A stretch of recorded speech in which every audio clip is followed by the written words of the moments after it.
1 Timothy 4, verse 12 tells us to set an example for the believers in how we live. You know, we're called to live generously. Actually, we're never more like God than when we give.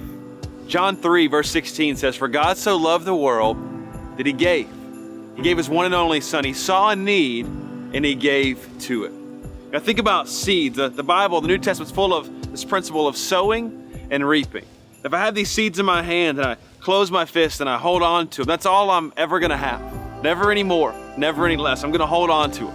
But if I release them and sow them and plant them, God can bring forth a harvest. You know, the book of Matthew talks about this with the parable of the talents.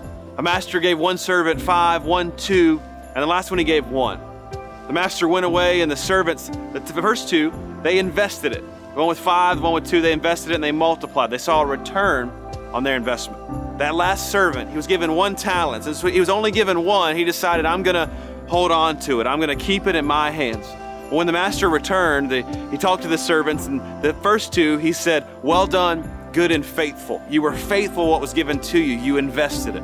The last one, he actually called wicked, because the first commandment God ever gave us was to be fruitful and to multiply, to live open-handed, to live in an investment mentality that we are gonna plant into the kingdom of God. We're gonna release what's in our hands so that God can release what's in his. So really the question is, what are you holding on to that God is calling you to plant?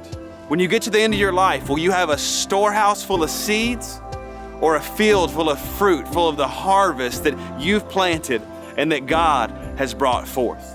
And church, if we really get behind this idea that we are generous, the fields won't be able to contain the harvest. It won't be 1 field or 2 or 10 or 100. It'll be thousands of fields of seeds that we've planted, that God has brought forth, of lives that will be changed because we've decided that we are going to be generous.